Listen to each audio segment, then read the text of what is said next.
ndabashimiye. Iyo muje tugacuranga, iyo tuje mu kabyina, buri ikivamo ntabwo ari icuye, havamo ubugingo bw'abantu. Bashumba, iyo mwaje mugasenga, mukiriza, mukabwiriza, nari ndi kureba mu kwezi kwa munani, ndi kureba abantu bakijijwe n'abantu babatijwe mu kwezi kwa munani muri iyi paruwasi ya Murambi. Abantu babatijwemo ni abantu 889. Muri abo ngabo harimo 45 bo muri Victoria. Ndabashimira cyane. Iyo ngeze ahantu kugira ngo menye ko hari itorero, mbanza kuba ari abantu bari gukizwa. Yesu bahumugisha ko abantu bari gukizwa hano. Yesu bahumugisha. Yesu bahumugisha. Na Rwinkuba naho nababajije, sanga mu kwezi kwa munani babatije abantu 364. Harimo n'abantu b'iwanjye 13. Rero Yesu bahumugisha. Yesu bahumugisha, mwakoze umurimo mwiza mu gihugu hose. Mu kwezi kwa munani abantu babatijwe ni 23,000 birenga.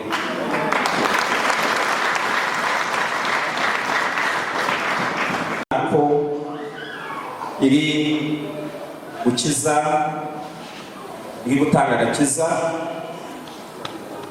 ariko muri cyo tuyikomeye amashyi tuyishimire.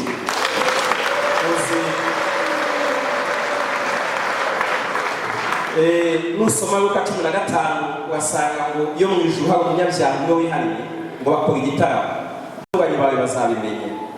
Rero ndashimira Yesu niwe ukiza abantu, kandi ntahwema gukiza abantu. N'uyu munsi wa none yongere abakiza. Tugiye kuririmba indirimbo nkunda cyane, ni ngufi, ni indirimbo nkunda.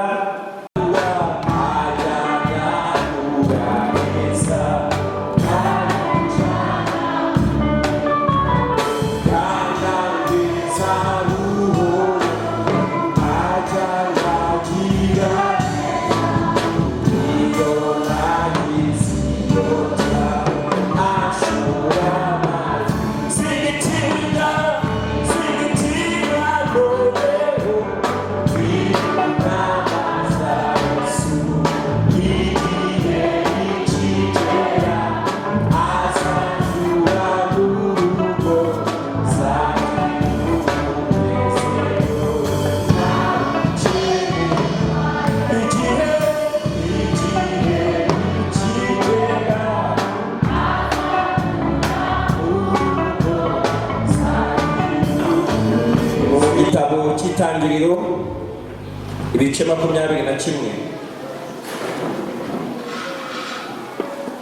kuri 14.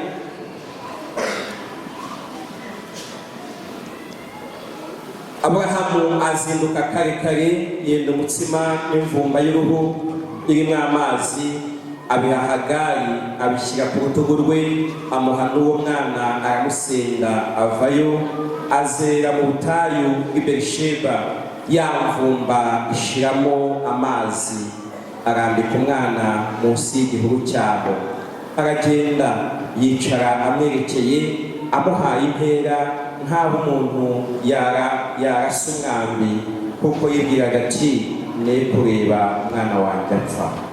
Yicara amwerekeye, atera hejuru ararira. Imana yumva ijwi ry'uwo muhungu. Marayika w'Imana ari mu ijuru ahamagara Hagari, aramubaza ati ubaye ute Hagari, witinya, kuko Imana yumviye ijwi ry'uwo muhungu ahari. Ngo yaryumviye hehe?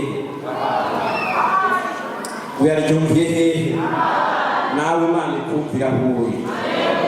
Aramubaza ati haguruka, byutsa umuhungu umufate mu maboko, kuko nzamuhindura ubwoko bukomeye. Imana imuhumura amaso, abona iriba, aragenda avoma amazi yuzuye ya mvumba, ayaramiza umuhungu we. Nuko Imana ibana n'uwo muhungu, arakura, atura mu butayu, aba umurashi, aba mu butayu bw'i Parani. Nyina amusabira umunyegiputakazi. Imvumba wahawe na Aburahamu yashira, ariko hafi y'aho Imana iri hari irindi riba. Yesu ashimwe. ibice 22 bice 22 uhera ku murongo wa 9 ngo bagera ahantu Imana yamubwiye Aburahamu yubaka igicaniro yararikaho zankwi abona Isaka umuhungu we aboha Isaka umuhungu we amurambika kuri icyo gicaniro hejuru y'inkwi. Aburahamu arambura ukuboko yenda wa mushyo ngo asogote umuhungu we. Marayika w'Uwiteka amuhagarara mu ijuru ati Aburahamu, Aburahamu. Aritaba ati karame. Aramubwira ati ntukoze ukuboko kuri uwo muhungu, ntugire icyo umutwara, kuko ubu menye yuko wubaha Imana, kuko utanyimye umwana wawe w'ikinege. Aburahamu yubura amaso arareba, abona inyuma y'imfizi y'intama amahembe yayo afashwe mu gihuru. Aburahamu aragenda yenda ya ntama ayitambaho igitambo cyotswa mu cyimbo cy'umuhungu we. Aburahamu yita aho hantu Yehova Yire, nk'uko bavugana bugingo n'ubu bati ku musozi w'Uwiteka kizabonwa. Ukunda ijambo ry'Imana ngo dusome n'ahandi? Yego. Bice 26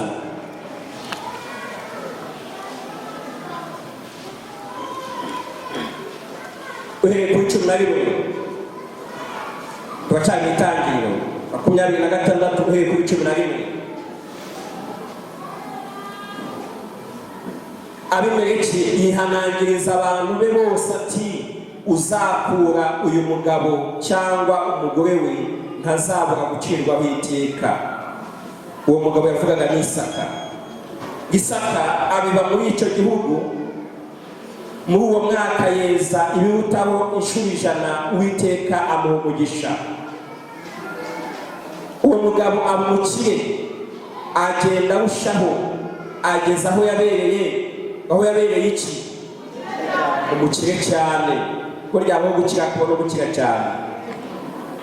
Yari afite imikumbi n'amashu n'abagaragu benshi. Atera Abafilisitiya ishyari. Amariba yose abagaragu basi bafukuye, Aburahamu se akiriho, Abafilisitiya bari barayasibishije ibitaka. Ngo bari baragize gute? Hari ibintu byawe basibye. Ngareka Abimeleki abwira Isaka ati genda utuvemo kuko ututa cyane. Isaka avayo abamba amahema ye mu gikombe aho bita Igerari aturayo. Isaka asubiza amariba bafukuye, asibuza amariba bafukuye. Aburahamu se akiriho, kuko Abafilisitiya bari barayasibye. Aburahamu amaze gupfa, ngo Isaka yabigenje gute? Yarayasibuje.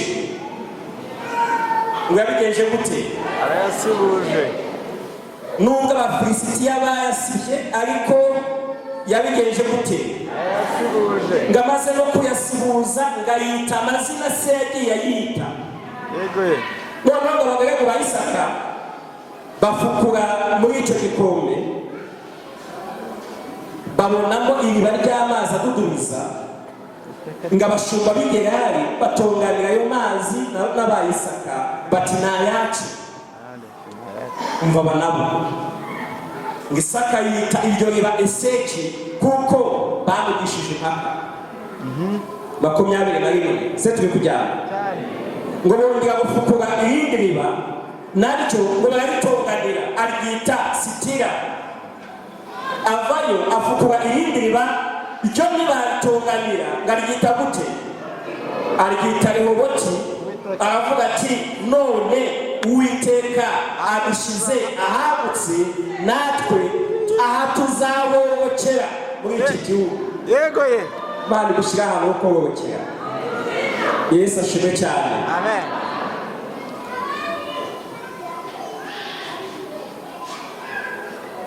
Kadusoreze muri Zaburi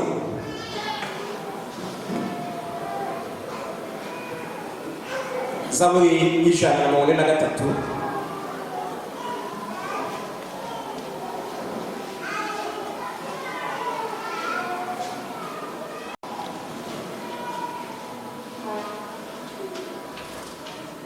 Kuri gatatu Dawidi aravuga ngo kuko umwanzi yagenjeje umutima wanjye, yakubise ubugingo bwanjye ngabutsinda hasi, yanuje mu mwijima nk'abapfuye kera, ngo nicyo gitumye umwuka wanjye ugwisari muri jye, umutima wanjye ukumirwa muri jye. Ageze kuri gatanu aravuga ariko nibutse iminsi ya kera, nibwira ibyo yakoze byose, ngo maze ntekereza umurimo w'intoki zawe, nkuramburira amaboko, umutima wanjye ukugirira inyota nk'igihugu kiruhijwe n'amapfa. Uvuge ngo amen. Yesu ashimwe. Uyu munsi ubutumwa mfite ni bwo kukubwira ko Imana ishaka ko wibuka ibyo yakoze,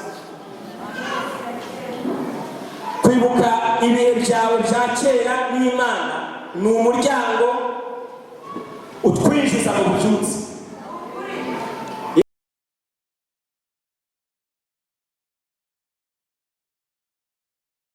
Ngo bamusenze ari kumwe n'umuhungu we, imvumba Aburahamu yari yamuhaye n'amazi arashira, ngo kandi hari mu butayu, ngo amaze gushira ngabona ko nta byiringiro byo kubaho k'umwana bigihari, ngo yatera intambwe ngajya ahantu ngo nk'aho arasa umwami, ngo kugira ngo aze gupfa batari kumwe. Ariko aramwitegereza, ariko muri ya marira ya nyina, muri ya marira y'umwana, marayika w'Uwiteka araza aramubwira ngo hafi aha ngaha hari irindi riba ririmo amazi aruta ayo Aburahamu yahaye.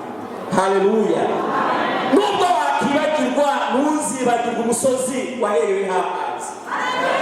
Yesu ashimwe. Nubwo wakibagirwa abantu bashobora kugera igihe bakaguca intege, ariko ntugace intege, kubera ko kuri uwo musozi guha amazi nta wundi wari uhari. Kuri uwo musozi uvugana nawe ukaguha amazi, ubona nta byiringiro, ubona nta buzima, ubona ejo hadahari, niyo yonyine yakubwiye ngo reba hafi yawe hari iriba. Yesu ashimwe cyane. Aho umusozi Aburahamu yagezeho ngo agiye gutamba Isaka, Imana yari yamunyujije mu rugendo rwo gupima kwizera kwe. Burya hari ibihe bijya bitubaho kugira ngo Imana yongere ibe kwizera kwawe. Yego hari ibigeragezo unyuramo ngo Imana irebe ku kitsi, irebe uko bimeze, ukanyeganyezwa kugira ngo Imana irebe ku kitsi. Noneho ngavuga amageze kuri wa musozi, ngahana Imana yari yamubwiye ngo agiye gutamba Isaka, agiye kumva yumva ijwi mubwira ngo Aburahamu we nabibonye. Yesu ashimwe. Nabibonye urankunda, nabibonye uranyizera, nabibonye ntugire icyo utwara umwana wawe, ahubwo reba hehe, reba inyuma yawe. Yesu ashimwe. Uyu munsi icyamukumva ijwi bikubwira aho ureba, ngo reba inyuma yawe. Ngo Aburahamu arebye ngabona umwana w'intama, ngabona amahembe y'uwo mwana w'intama ngo yafashwe mu biti. Yesu ashimwe. Ngarangije mafata ya ntama ngarayitamba, ngamaze kuyitamba uwo musozi ngahita izina. Ngahita gute? Yahise irihe zina? Yahise irihe zina? Ngo ni Jehova Nisi. Ngo bivuga iki? Umusozi w'Uwiteka kizabonwa. Ku musozi w'Uwiteka bene data, kugira ngo tube mu bihe by'ububyutse, nuko twongera kwibuka ahantu twabanye n'Imana. Ku musozi w'Uwiteka tubasha kuboneraho ibisubizo. Ku musozi w'Uwiteka kizabonwa. Kubera iki?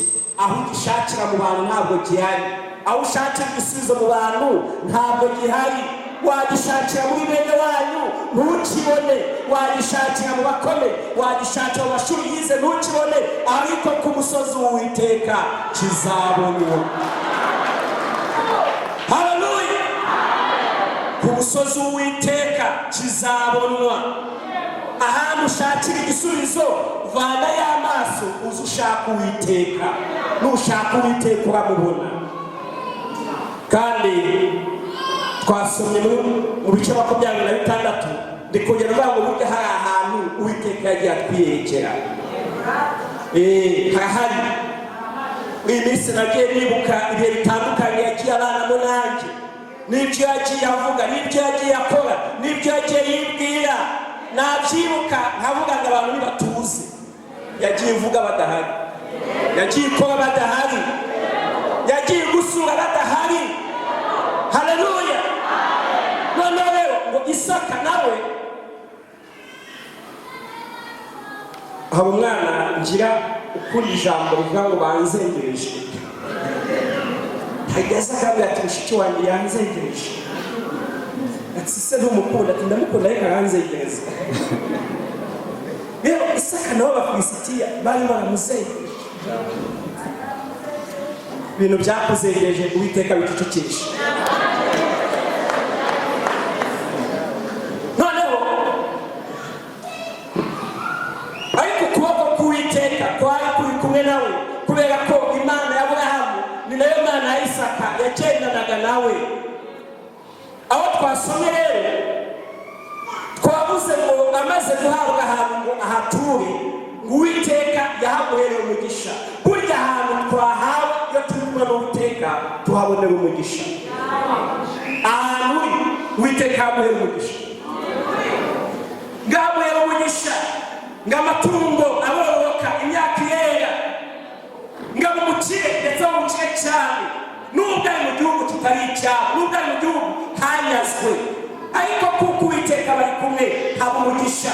Noneho ngo Abafilisitiya batangira kongera kugira ishyari, bongera kugira ishyari, baravuga ngo nutuvemo nugende. Ariko umugambi we wari uwo gusibura amariba yose ya se.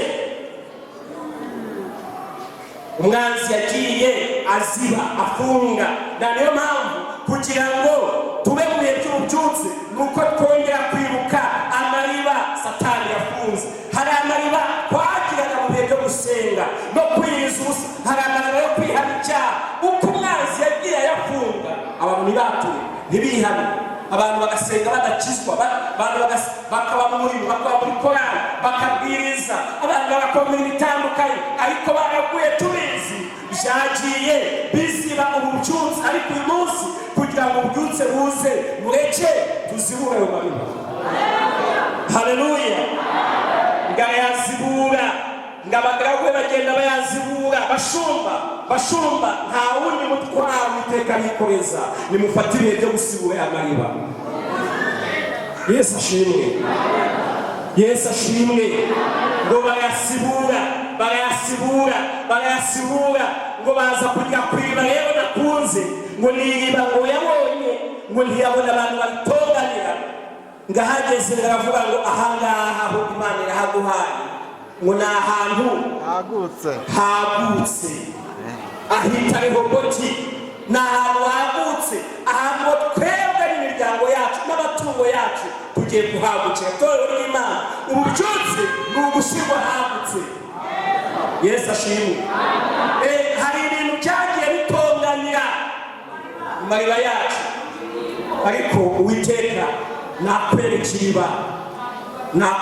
iriba wanyweraho, nakwereka iriba wakoreraho, maze ukabuka mu buryo bw'umwuka, ukabuka mu gusabana n'Imana. Ngo kuko kuri iryo riba niho twebwe n'abacu tuzagukira. Yesu ashimwe. Nari gukwaga ayo mariba arahari, ntabwo ari amashya dufonda, ahubwo ni amariba yagiye asiba tugomba gusibuza. Dawidi rero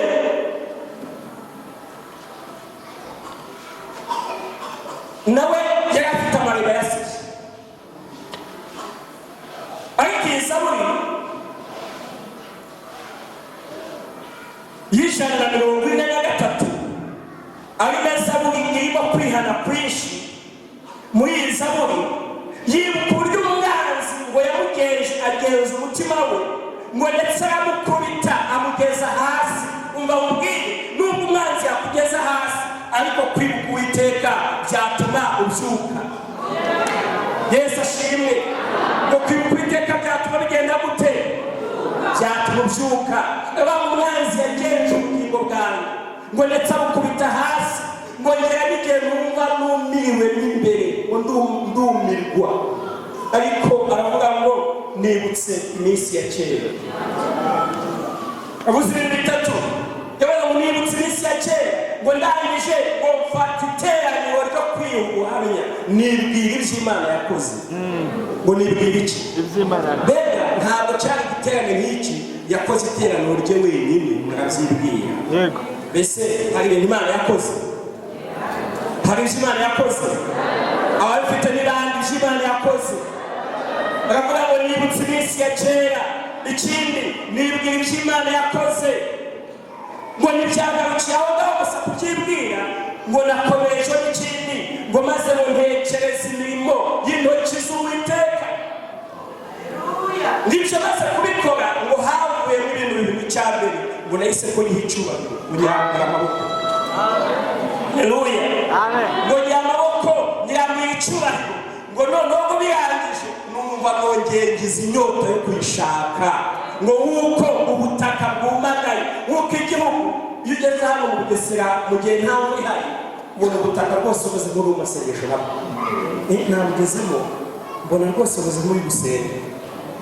Bavuga ati Mana waduhaye imvura. Abanyamasengesho batari kudusengera.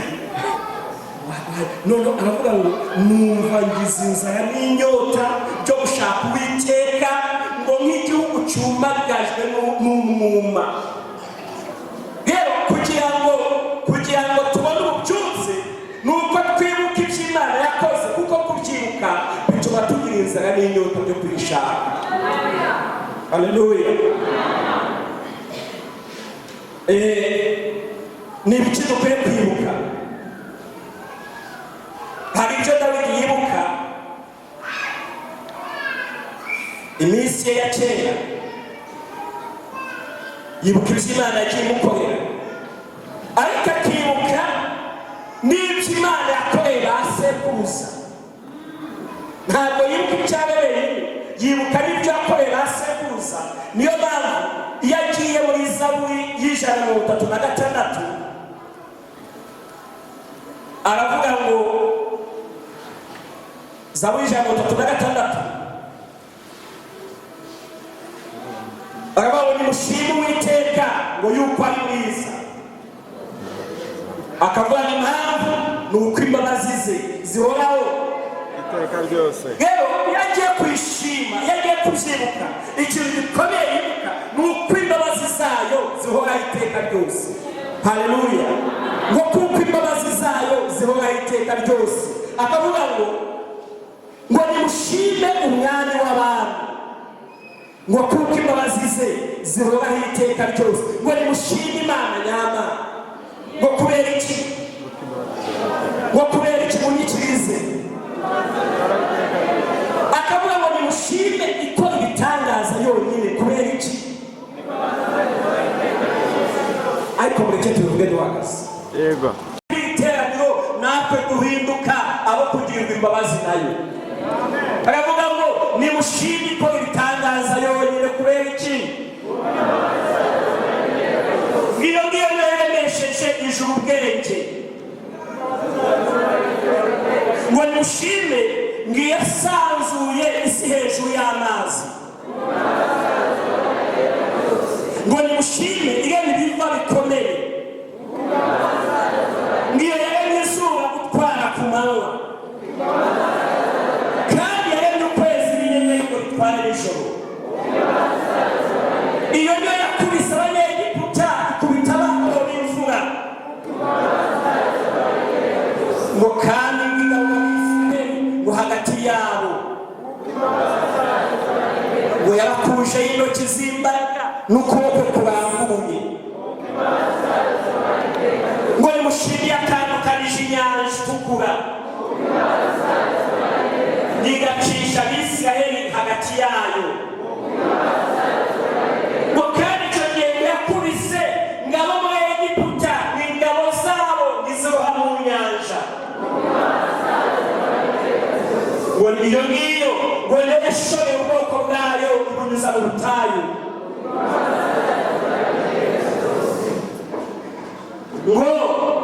ngo yaratwibutse ubwo twaducishijwe bugufi idukiza abanzi bacu ngigaburira ibifite imibiri cyose natwe tugaburiye asoza avuga ngo nimushime Imana yo mu ijuru.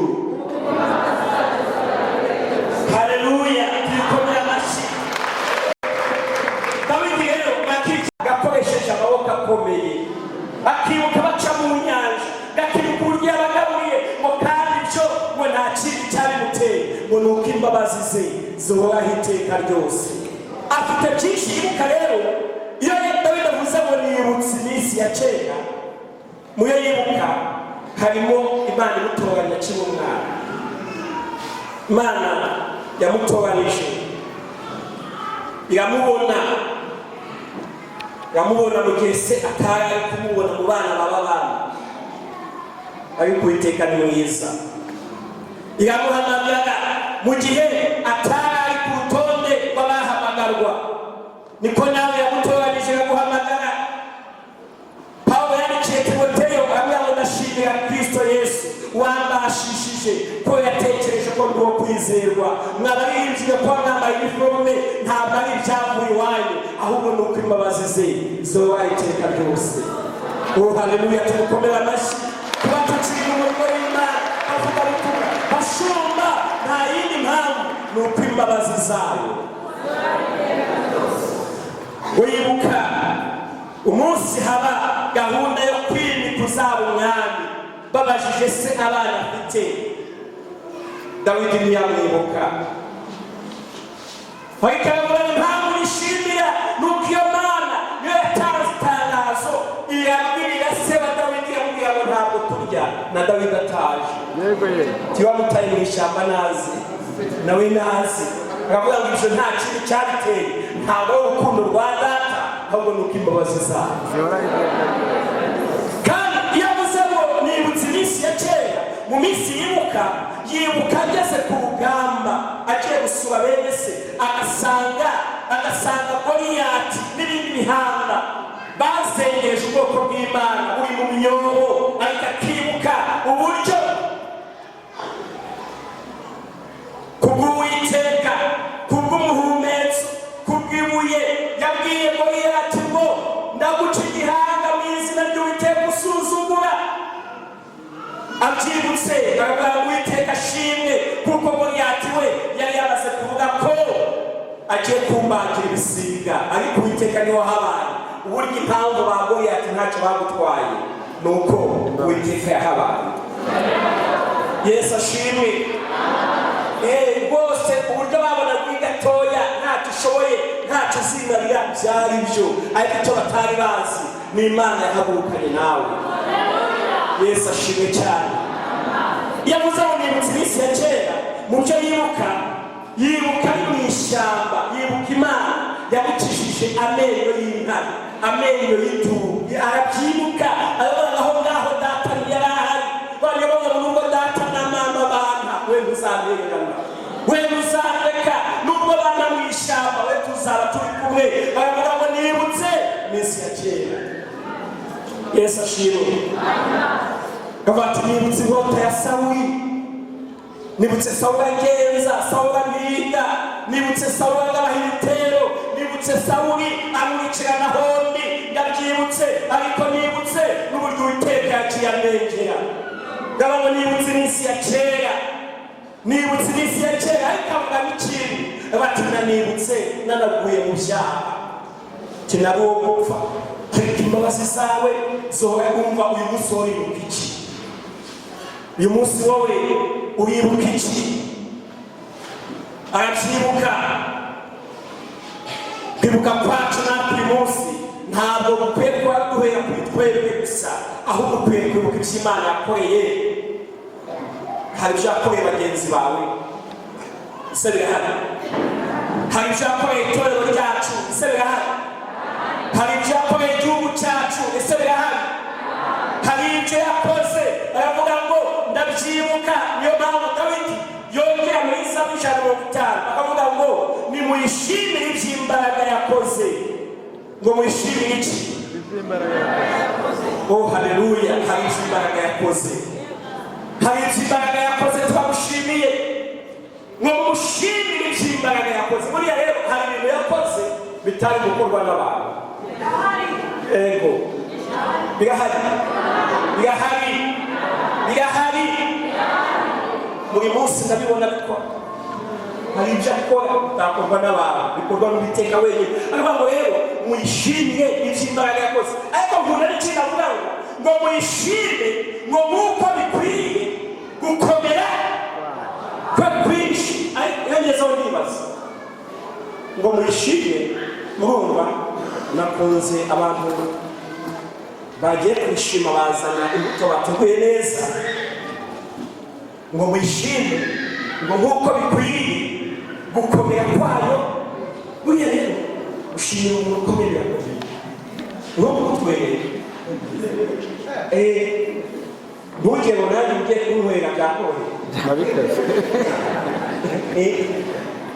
sibyo se?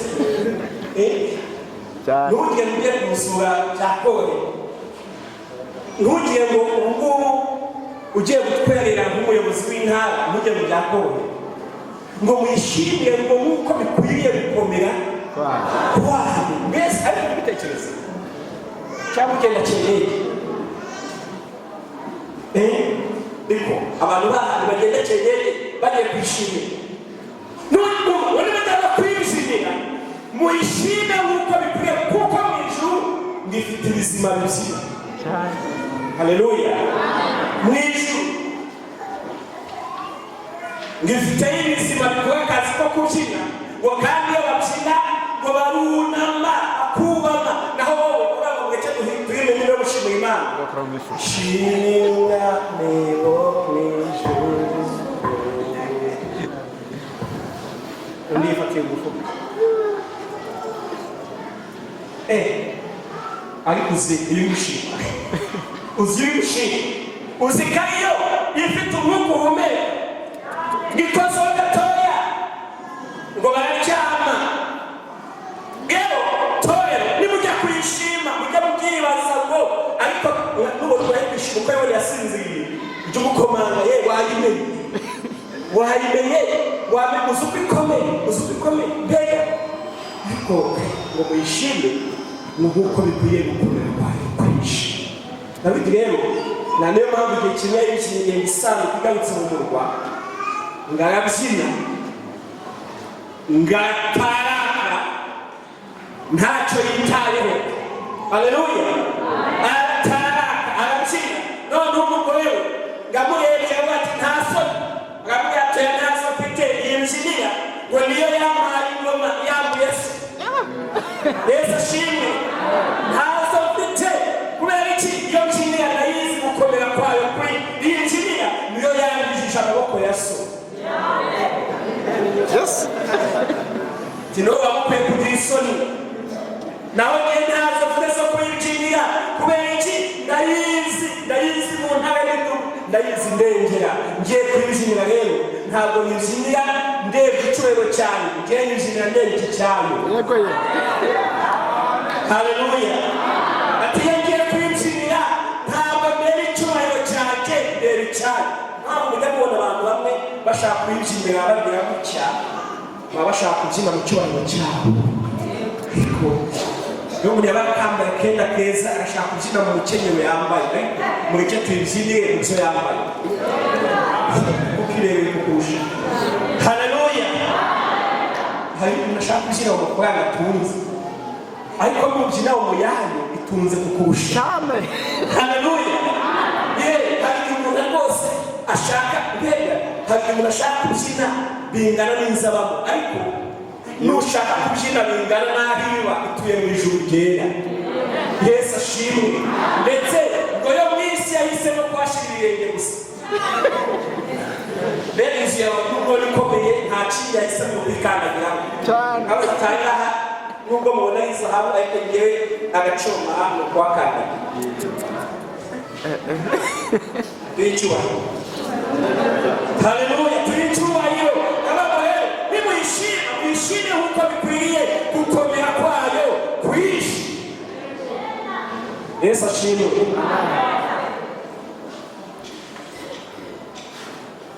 Arongera aravuga ngo kandi bijya kwishimira muri Zaburi ya 92 yavuze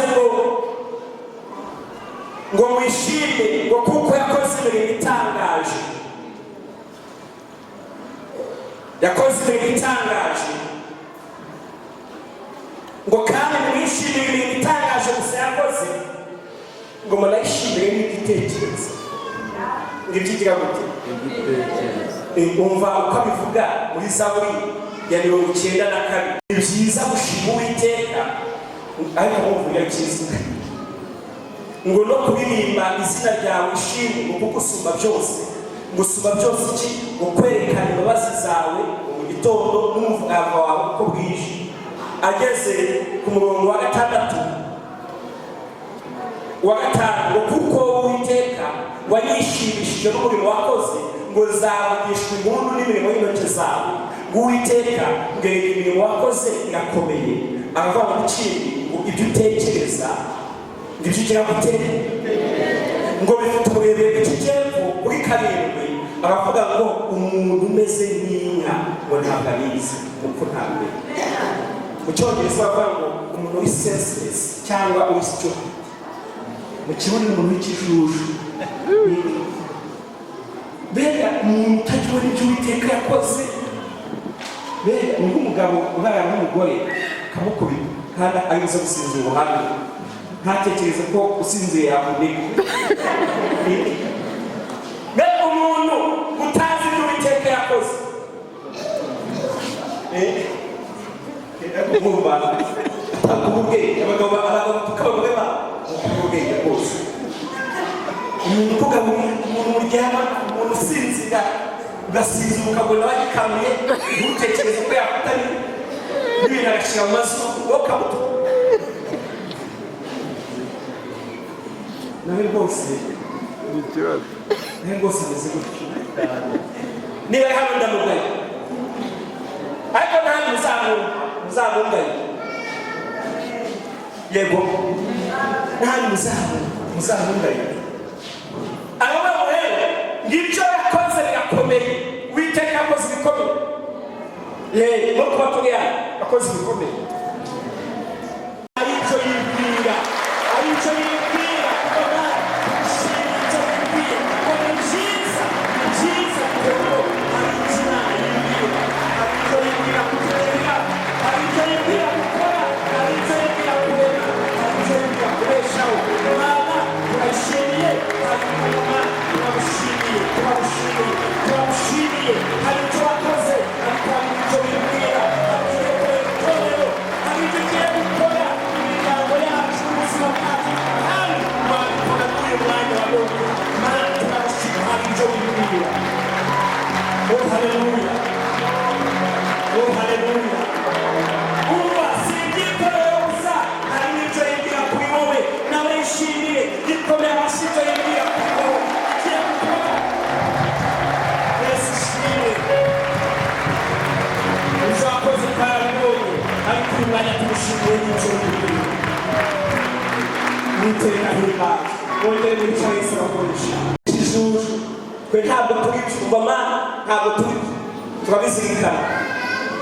turabizirikana turwaye gukiza, tuzirikana kubeshaho, tuzirikana gutanga ubuzima, tuzirikana ko wowe Mana yonyine, tuzirikana hari ibyo dukwiye kwishimira. Dukwiye kwishimira ko yaduhaye agakiza kawe. Oh haleluya. Muri ibyo yavuze ngo kubw'ubuntu bwinshi busaga twemewe n'Imana, kubw'ubuntu bwinshi busaga twahawe gukorera Imana. Mu byo twishimira uyu mwanya turayishimira ko yaduhaye agakiza kawe.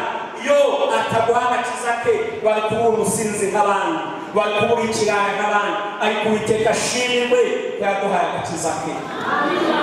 Kandi ako gakiza ke karahenze kuko ngo yakaguranye ubuzima amagara y'umwana wawe. Yaduhaye Yesu. Umva Mana, mu byo tugushimira harimo n'uko yaduhaye Yesu.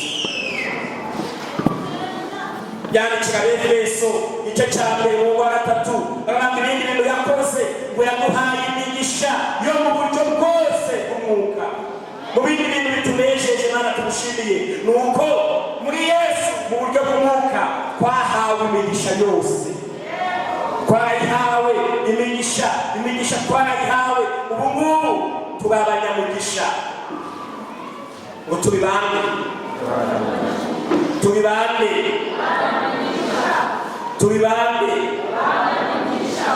Abana Imana y'umwami wacu Yesu Kristo ariyo na se ishimwe kuko yaduhereye muri Kristo imigisha yose.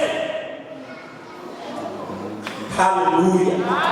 Yaduhereye muri Kristo Yesu imigisha ingahe? Ngaci umugisha w'Imana. Gira umuntu uri kumwe guhabwa umugisha kuko nawe rero guhesha abandi umugisha. Nutaha uzefata umugabo wawe umurambo y'ikiganza muratumba mutware mwiza muhaye umugisha kuko ndi umunyamugisha. Urambe ikiganza ku mwana wawe wese umurambo y'ikiganza ube wumva mwana wanje nahawe umugisha muri Kristo nanjye muhaye umugisha kuko ndi umunyamugisha. Yesu ashimwe. Yesu ashimwe. Nimuhabwe umugisha w'Imana ngo kuko ngo yaduhaye umugisha imigisha yose ngo yo mu buryo bw'umwuka ivuye mu ijuru. Buriya ibintu bitabonerwa mu isi twabiherewe muri Yesu. Yesu ashimwe. Hari ibintu bitagurwa mu isoko. Nugira umukene w'ibigurwa mu isoko uzamenye ko hari ibintu turinze bitara mu isoko biva mu ijuru kandi ibyo ni byo Yesu yatuzaniye. Intoki zo tuzazihinga ariko ntabwo tuzeza amahoro ariko mu ijuru buzuye amahoro. Haleluya. Ikindi nusoma Yohana ugasanga mu byo tumushimira ngo nuko yabonye ko tudakwiye kuba twenyine ngamuha impano y'umwuka wera. Soma Yohana 14 kuri 15 kugeza kuri 27 ngo yaduhaye umwuka wera uwo kubana natwe.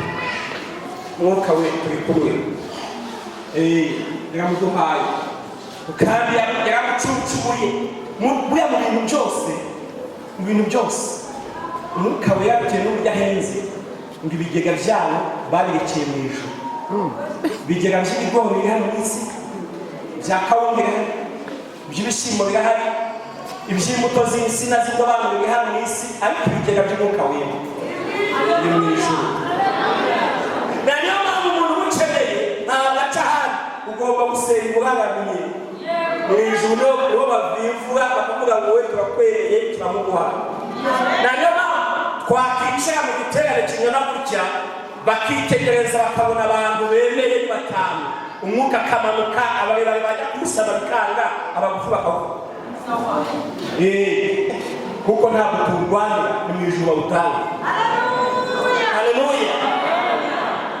Izi rero abantu bazirwanira, izi ziri hano bazirwanira, abanyembaraga bakazifata ariko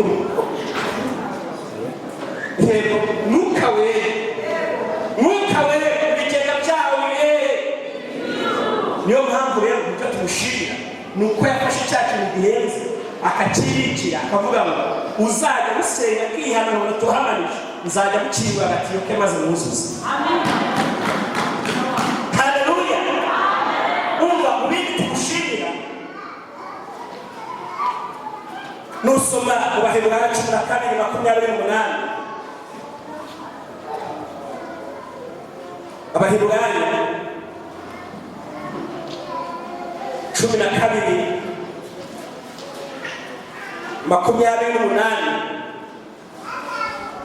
rwandiko rwandikiwe Abaheburayo ibice 12 mu 28 rwanditswe ngo nicyo gituma ngo twakire ubwami butabasha kugira gute,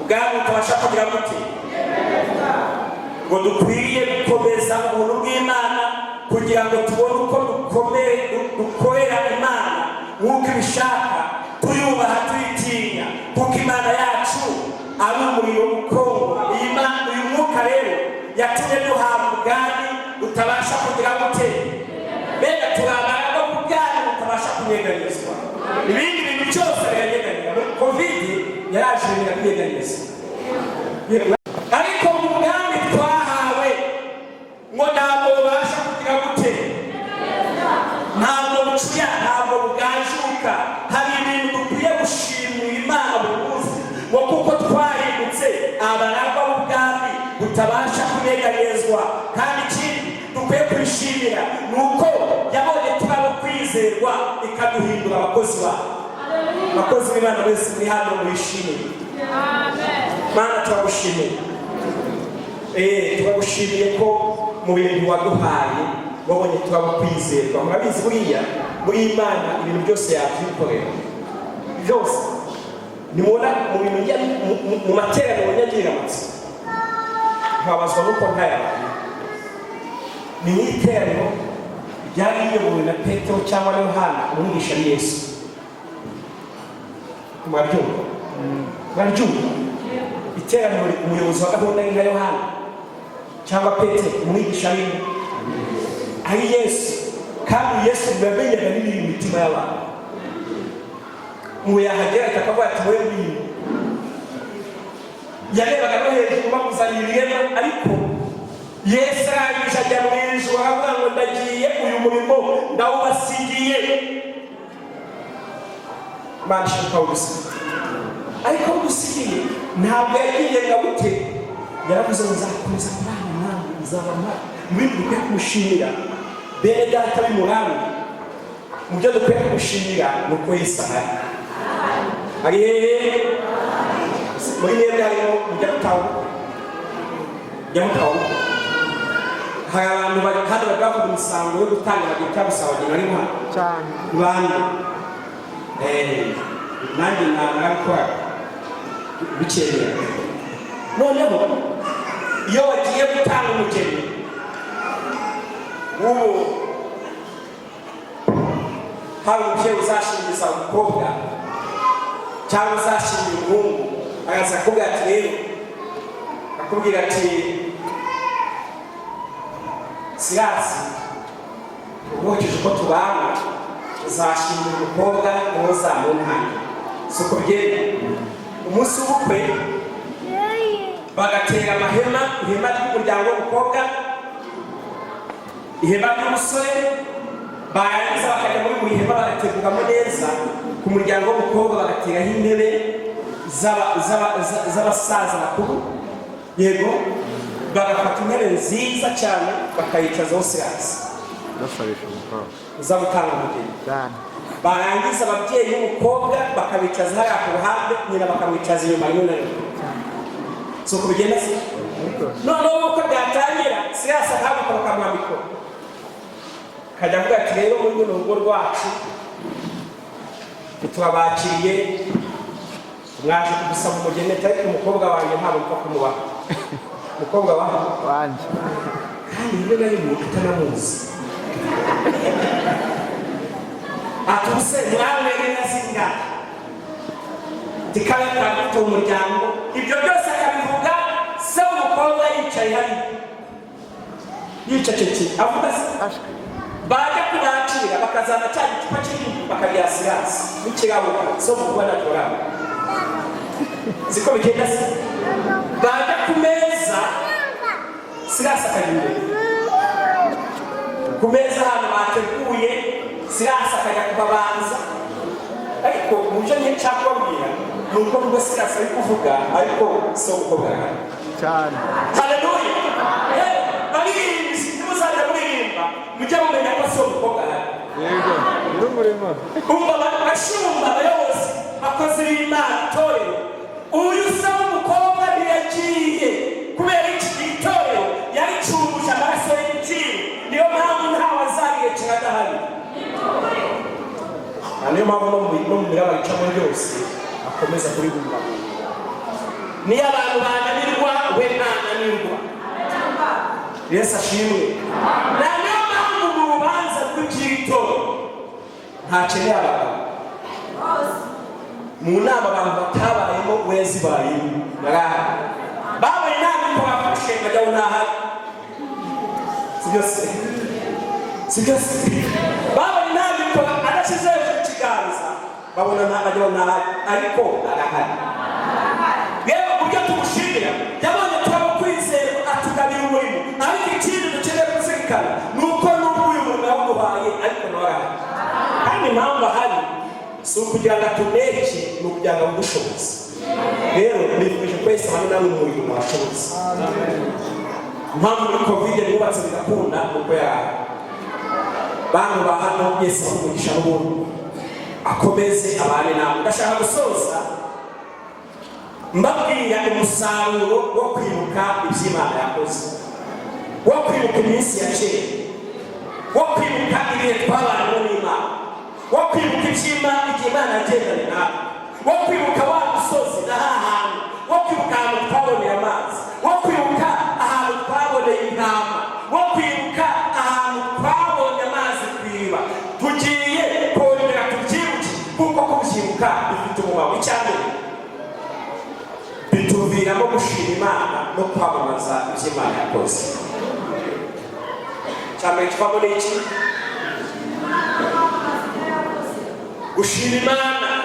Iyo twamaze kumenya iby'Imana yakoze turayishima tukabyamamaza, ntabwo bibibanga. Hari abantu bazi kwamamaza, bijya mbona nka MTN ukabona yazanye abantu bari gusakuza bavuga ngo MTN hano, niyo kugeza ubona ko hari yambaye umuhondo wasanga mu maboko ni MTN. Iyo twibutse iby'Imana yakoze ikivamo nuko tuyishima. Impamvu utakishima, impamvu tugira amateraniro abantu baze gushima, nuko abantu bakibuka iby'Imana yakoze. Ndongera kubahamagara ngo nimwibuke iby'Imana yakoze. Icya kabiri kivamo nuko bitwongerera ubusabane n'ijuru.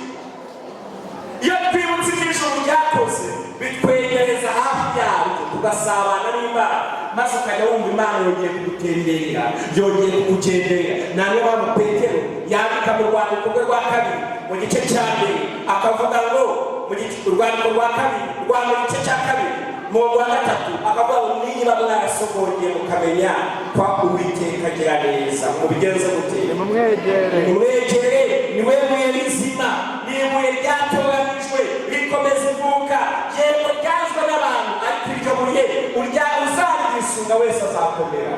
Rero twibutse ibyo yakoze twongera kwisungira ibuye. Itorero ry'Imana mureke twongere kwisungira Yesu. Haleluya. Ikindi, iyo twibutse ibyo yakoze twongera tugasubizwamo imbaraga, tugasubizwa n'ibyiringiro, tugakomeza urugendo. Ngo dusubizwamo iki? Hari igihe unaniwe washize we, ariko wakwibuka ibyo Uwiteka yakoze ukabwira Satani, wumva Satani nubwo uyu munsi numva muri nguma, ariko nibuka uyu mwami ajya atanga amazi nta musozi yabereye amazi, n'uyu munsi turacyari kumwe. Haleluya. Uwiteka yongera kwibutsa ibyagukoreye kugira ngo byongere bikubyutse, byongere bigutere imbaraga, byongere bisubize ibyiringiro muri wowe, maze utere n'abandi banyamwaba bose kwishima. Ikindi bituma tunesha umwanzi. Tugira gute? Na niyo mpamvu uzavuga ngo wa mwanzi wanjye wiyishima hejuru. Mureke twibuke ibyo Uwiteka yakoze, muraza kubona umwanzi hirya agira gute? Hari igihe aza yakugose agira ngo icyo aza kudutwara, ariko twakwibuka kunesha k'Uwiteka. Uwiteka ngakabyuka ngo tugisinziriyewe, ngakagenda akabigabura bya bintu duhiga, akabinigabura ngo twaba tuka mu gitondo tukabibura. Kwibuka Uwiteka bituma tunesha umwanzi. Hagati ndashaka kubaha ubuhamya. Yego ndashaka kubaha ubuhamya. Mwewe murashaka kurira rwabo ntabwo ndashaka ukababwira abantu Yesu yakoreye ibitangaza bamaze imyaka myinshi, mwewe mwande urugo rwabo ntabwo ndabya. Mbega ukababwira ati ukabikoza isoko, ukabimwaza, ukabibwira ngo ntacyo mbaye, ukajya ukavuga ati mwabibazo ntacyo mbaye. Noneho kandi ukabona kukozwe n'isoni birashoboka.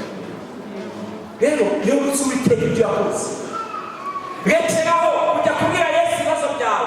Fata umwanya ubwire ibibazo byawe Yesu, ubyicaze. Niba ari ikibazo cy'uburwayi ucyicaze, kigira ati ngo wamurwayi ukamusobanurira Yesu utazi. Yego niba wumva utera ugenda ujya kuva muri mama aho kuzamuka umusozi ujya kubwira Yesu kujya urujya jya muri wa murima ujya kubwira Yesu ati kuva muri mama neza kubwira ati wawuzi wa butaka bwe wawuzi wa kure ndani wa butaka bite cyane ariko yavuze ko ikintu cyose gifite izina kigira amatwi yo kumva Yesu cyane. wawubizi ikintu cyose kigira izina n'imisozi iramwumva, n'amazi aramwumva. Uzi ko wavuga umwenda akumva wa mwenda we rero ibintu wihaye byo gusaza ntabona yindi yakwiyana uzi yindi batuzwa ku mwenda n'isoni ibyo batumva wa mwenda yakwiyana ntabyo gucira. Burya ibintu byose byumva Yesu.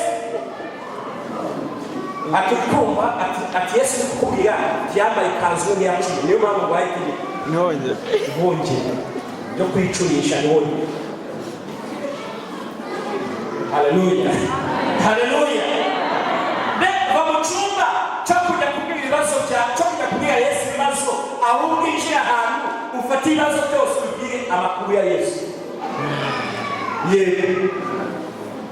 Wiga kubwira Yesu ujya kumubwira ati Yesu uje kukurengera unakanyanga unakabwira nabi nuzahora kumurwara uzamusuzumira ariko nashaka kubwira Yesu ati mwene ati wow sema kuti teguzi Yesu kugira neza ko umutekereze bya Yesu usiko Herode na Pilato ngo bahuye na Yesu ngo bangana bakaba bakundana cyane. Ikibazo cyawe rero nuko ugenda ku musozi uje kubwira Yesu ati Yesu we narije kukwegera Karoli eka ngibyo kujya kurega Karoli kwa Yesu ahubwo jya kwa Karoli kubwira Yesu. Amen. Haleluya haleluya. Bigenda bigakora iyo wibutse ibintu yakoze havamo imbaraga zo kujya kubwira ibibazo byawe Yesu, kandi ibibazo by'ibishe Yesu birumva.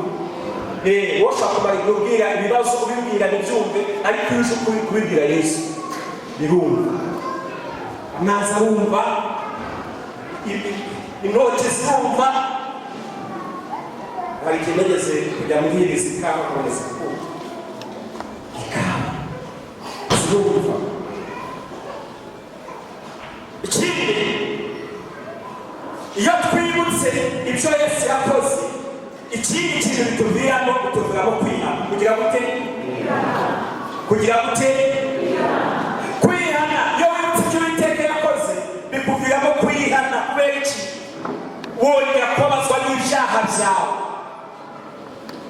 kandi watsindwa. Ntabwo bisaba imanza. Mwabonye uburyo muteranya abantu kugira kubaza ibyo bakoze bakabubaza. Ninde wabonye? Ngiye mwabeshye yawe ndasinda nta soni mumwereyeho ugenda asaba. Ninde wabonye? Ninde wabuhari? Ariko iyo wibutse Yesu yakora nta rubanza rubaye uza kwihana cyane. Haleluya haleluya. Nta rubanza rubaye ubona umuntu aje akaza kwihana. Ikindi iyo twibutse ibyo Uwiteka yakoze bituviramo imbaraga zo gukomeza urugendo, zo kugira gute imbaraga zo gukomeza urugendo. Dukomeza urugendo. Iyo wabonaniwe uba ucitse waba uvuye mu murimo, abana abantu bavuye mu murimo ugasanga birirwa abana bararirimba barasenga, we wicariye aho ngaho.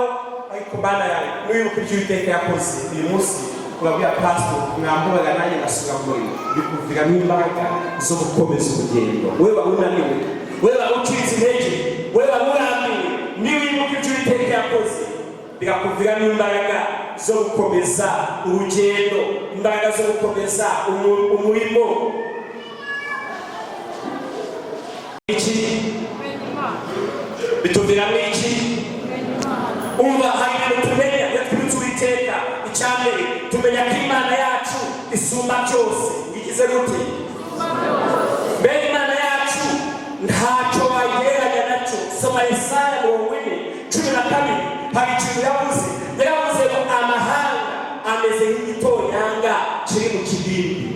ariko mwabyumvise ngo iyo Uwiteka agiye amahanga yose ngabona ngameze nk'igitonyanga cy'ihehe ariko mwabyumva ngiye rero abakomeye bose bo mu isi ngabona bameze nk'umukungugu uri ku munzani ngo uburemere bwabo ngabona ngo bameze nk'iki nk'umukungugu uri ariko muramwumva ikindi ngo ajya abasha ngo kuyora amazi ngo yo mu nyanja ngo amazi yo mu isi yose ngo n'ibirimo ngo abasha ngo kuyayoza ikiganza cye kimwe ariko muramwumva ariko amazi yo mu isi yose ngo ari mu nyanja zose oya ntabwo ari kuvuga mu hasi noneho ngo ntabwo ari amazi gusa ngo na bya bintu mu mazi habamo inyamaswa nini ngo ngabasha gufata ngo ayo mazi yose yo mu isi ngakayayora n'ikiganza ariko murayumva ariko Imana ishimwe ko Imana yemeye ko Imana yacu cyane haleluya nujya ahantu bakakubaza niba hari umuntu ukomeye muziranye usanga atarahari cyane niba kubaza nk'imbe mubwira ati eka mbabwire ibyo muziho mwumve niba akomeye mubwira ati umuntu tuzi atuwo tuziranye ati iyo abasha kuyora ati natwe twese yakuyora ngajya yora mubwira ati ajya yora amazi yo mu isi yose inyanja zose n'ikiganza cyose kumva mumugira mwebwe mumva bese mwasobanura mubwira ati uwo tuziranye nawe afite ububasha iyo twibutse ibyo yakoze haleluya haleluya iyo twibutse ibyo Uwiteka yakoze twongera kunezeza nuko tuziranye n'Imana ifite ubwo bubasha n'ubushobozi na niyo mpamvu iyo ibintu bica mu muyaga iyo utabizi rero abantu baraza bakana ijanja ry'inkoko kureba iwawe turapfuye twashize ntazi injangwe yahu injangwe yakugira gute ikunyanza inazi yawe hazi injangwe kureba ukabona umuntu ahinze umushyitsi ati munabaye ati datewe sitewe n'icyo ati injangwe ariko uzi ko iyi Mana gukorera ibasha kuyora ibiri mu isi byose n'ikiganza kimwe noneho ugatinya injangwe ugatinya ijanja ugatinya ijanja ihene imbeba zakiruka kuza kikabaye tipasoti ntabara kirabaye imbeba ngo Mana yakoze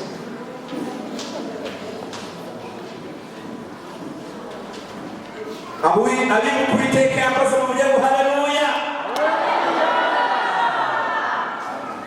ikindi muri tukibuka ngo turibuka ko Imana yacu iri ahantu hose irahari gutegwa kwa kabiri kane karindwi aho ngo mbese hari ishyanga ngo bifite Imana iriba hafi nk'uko Imana yacu twiriye tuba hafi yo turi hafi mbese hari ishyanga munsi bifite Imana iriba hafi mu kintu nkundira Imana kumba hafi mwishimye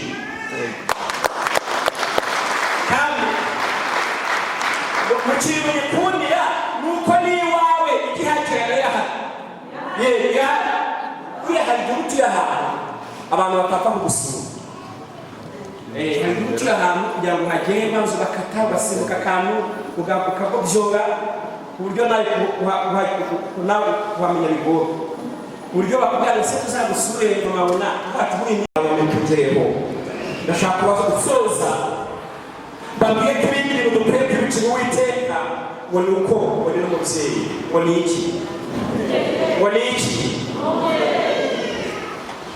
Yesaya 46:3 abantu nimwumve ngo bande ngo mwebwe abo nahetse mukiri mu nda ngo mukiri hehe ngo nkabaterura mukivuka nkageza mu zabukuru ngo muzarira iminsi mu buyenzi ngo yigize gute yumvira uwo mubyeyi haleluya haleluya ngo yatangiye ryari mukiri mu nda umva impamvu inda yawe itavuyemo nuko cyagenda wagutwite ikiganza cy'Uwiteka cyari kirimo kiguteruye niyo mpamvu ibyo bakora ibyo abayobozi bakora ibyo abashika bakora ntacyo ikiganza cy'Uwiteka kirahari abari mwumve mwebwe nawe nateruye mukiri mu nda mumaze kuvuka ntabwo narabahetse ngo narabahetse ngo no mukirango kuba bacumvaga sinabikoze munakomeje kubagendana Uwiteka shimwe akomeje kutugendana akomeje kuduheka aravuga ngo mugera mu zabukuru itangazo ng'ibizi za muyenzi ntararambirwa kubaheka mureke tumushimire n'umubyeyi mwiza niyo mpamvu ntacyo tuzaba niyo mpamvu tuzagumana nawe niyo mpamvu tuzamushima niyo mpamvu tuzaruka ibihe n'ibihe twabwiye ngo dufite Imana igira neza muhaguruke tuyisenge tuyishimire muhaguruke tuyisenge tuyishimire uyu mubyeyi wacu mwiza wahabaye Uwiteka cyangwa kimuteruye mu nda nakomeze gusengera abatwite ikiganza cy'Uwiteka nigikomeze kirafashe dusengera abahetse ntugire ngo umuhetse wenyine ariko mu wundi mugongo w'Uwiteka dusengere abantu bumva mwatawe n'isi haba utazabata yitwa data ibihe byose wowe hamwe ntiyakumenya umuryango wawe waguheza ariko uyu we yitwa data tumushimire kumwibuka niyo mpamvu Dawidi avuga abantu nibutse iminsi ya kera ngo nibwira icyo yakoze ngo ndacyibwira niba uburyo yangiriye neza burya abanye nanjye nawe uyu mwanya nibuka ibyo Uwiteka yagukoreye byose byibuke ngo ndabyibwira ngo nongera ndatekereza ngo ntekereze imirimo yakoze n'ukuboko kwe ndangije ndabona imundeke ishime ndayirambura amaboko ngamaze kurambura amaboko ngo ntibyangarukiraho aravuga ngo numva ngize inyota yo kwishaka uyu mwanya tugiye gusenga ngo kwibuka Uwiteka bidutera inyota yo gushaka Imana yo gushaka munsi yayo yo gushaka gukiranuka yo gukunda kuyikorera yo gukunda ibyiza yo gukunda kugwa neza kwibuka Uwiteka bidutera inzara n'inyota yo gukunda mu ijuru haleluya kandi kwibuka Uwiteka nibigutere kubyuka waguye niwe wakurinze niwe wabanye nawe impamvu waje witeranyo kandi maze igihe wasubira inyuma wacitse intege ibyabaciye mu bizi impamvu ntacyo wabaye nuko yuzuye kugira neza kwinshi ariko kwibuka Uwiteka Dawidi aravuga ngo numva ngize inyota yo kumushaka ngo mw'iyi gihugu ngo cyahagijwe no gushaka amazi ndasengera umuntu wese muri iri teraniro wumva yongeye kugira inyota yo gushaka Uwiteka tugiye gusenga ariko by'umwihariko ndashaka kuguhamagara wowe waguye ugasubira inyuma ukajya mu byaha abantu ntibabimenya nta muntu ubyitayeho ariko we n'Imana muraziranye kubera ko aho ubira hazi aho ugendera hazi aho utuye hazi ubikora ireba impamvu ntacyo wabaye nuko yuzuye kugira neza n'imbabazi ariko uyu munsi irashaka kukugira neza kuko n'umubyeyi wawe irashaka kukugira neza niyo mpamvu usaba umuntu ukeneye kubyuka wari waraguye wabasuye mu byaha wasubira inyuma wavuye mu murimo w'Imana ushaka kongera kubyuka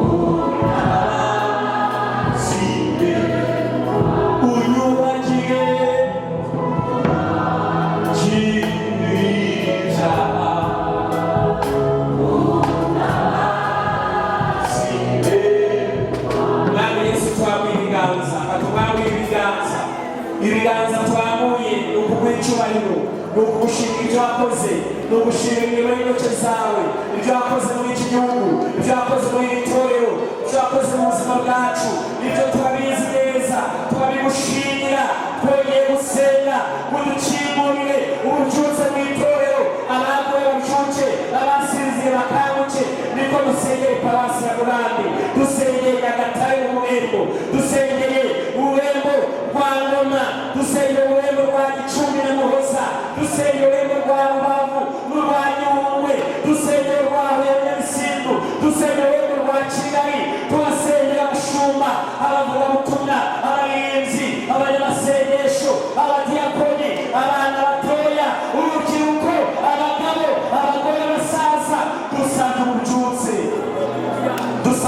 cyiza kuvurimbura ningwe kugira ngo ibihe byiza guhinduka kuzunguka wera ubuhamya bwiza urukundo gusabana nawe impano z'umwuka wera kugira ngo bikore kugira ngo izina ryawe rihabwe icyubahiro kugira ngo izina ryawe rivugwe neza kugira ngo izina ryawe ryamamazwe bibwirwe amahanga yose kugira ngo iki gihugu bumve impumuro y'agakiza kawe ababyeyi bacuke abanyamaguru bishime ababuze ibyiringiro bagira amahoro data tugusabye ububyutse kandi tugisenga dusabye amahoro y'igihugu cyacu dusabye amahoro ku mipaka yacu dusabye amahoro mu ikimbere dusabye amahoro abanyarwanda bari mu bihugu bitandukanye kandi tubasenze gutanga agakiza twongeye gusengera iki kirere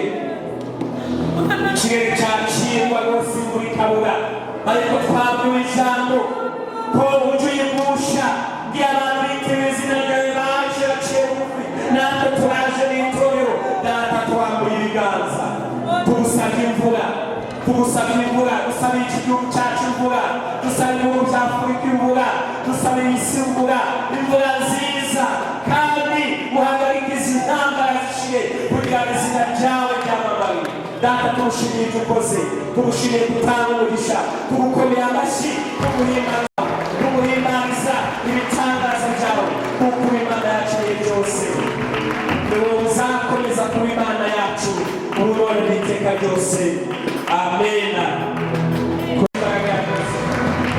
tugushimiye kuko bikwiye gukomera muri kurisha haleluya